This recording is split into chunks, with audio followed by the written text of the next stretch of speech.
Saan nga ba maganda kumain dito sa Baguio? Rating this 280 pesos only buffet in Baguio. Meron ditong only fries, chicken, pasta, soup, desserts, drinks, and many more. Hello mga apo! Pupunta kami ngayon sa isang merienda buffet dito sa Baguio. Dito lang yan sa Hotel Grande, located at number 2, Outlook Drive, Baguio City. Nag-taxi na nga lang kami papunta dito dahil umuulan kanina. Pero pwede din kayong mag-jeep papunta dito. Ituturo ko mamaya kung paano. Mag-jeep na lang tayo mamaya pa uwi. Anyways, 150 pesos nga lang ang binayaran namin sa taxi. Mula sa may Abanao Square hanggang dito. Mas convenient nga kapag taxi ang sasakyan nyo kasi ibababa kayo mismo dito sa hotel. Pagdating nyo pala dito ay diretso lang kayo sa loob sa may left side dahil dito nyo makikita yung elevator. Bukod sa merienda buffet, nag-offer din sila dito ng breakfast, lunch, and dinner. Dito pala sa second floor ng buffet mga bali. After nyo magbayad ay lalagyan lang kayo ng ganyan bago kayo pumasok. Napakaganda nga ng ambience dito mga apo. Around 4 PM na nga ng mga oras na to. Medyo late na kami nakarating. Pero meron pa naman kaming 1 hour para kumain. 1 PM to 5 PM lang kasi ang schedule nila dito for merienda buffet. Kaya tara, start na tayo kumain.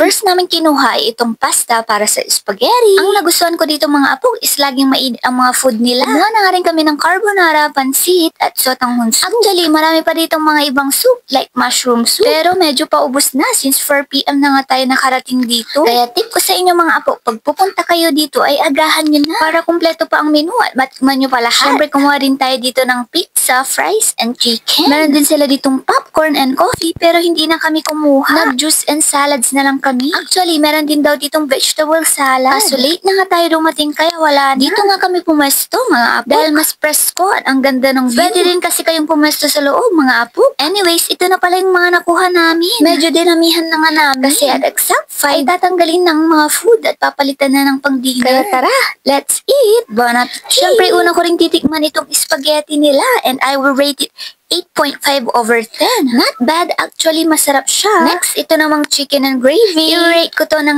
9.5 over 10. This is my favorite so far. Next, ito namang pizza na napakalaki. 9 over 10 ito sa amin. Yung lasa niya is ka-level ng mga Shakey's or Angel's Pizza. 9 over 10 din itong pansit sa amin. Ito daw ang favorite ng Lucky. Hindi na namin na-video yung carbonara pero 9.5 over 10 ito sa amin. Napakasarap kasi niya at very creamy. 10 over 10 for me naman ang kanilang fries. Kasi freshly cooked and real potato siya. Sa dessert naman, ito lang ang tinikman ko dahil di ako mahilig sa macaroni salad. Rate ko dito is 9 over 10. Balance lang ang lasa niya, not too sweet. Di ko na rin na video itong drinks pero 7 over 10 lang siya for me. Medyo matabang na kasi siya. All in all naman ay 9 over 10 ang rate ko dito. Super worth it niya for the price of 280. Isa ito sa must try at babalik-balikan namin dito sa Baguio. Dahil super sarap niya kahit unli. Anyways, ituturo ko na pala sa inyo kung paano mag-jeep pa uwi. Paglabas nyo ng hotel ay may makikita kayong kanto sa may right side. Bali, diretsuhin nyo lang yun. And pag may nakita kayong intersection, dito sa dulo ng kanto ay mag-right side kayo ulit. Bali, dumire-diretso lang kayo hanggang sa marating nyo itong Pacdal Circle. Pagdating nyo dito, may makikita kayong waiting shed at tatawid lang kayo doon. Dahil dyan kayo sasakay mga up. 13 pesos lang ang pamasahe hanggang sa Session Road. Sige, Sirin Bailap. Follow for more!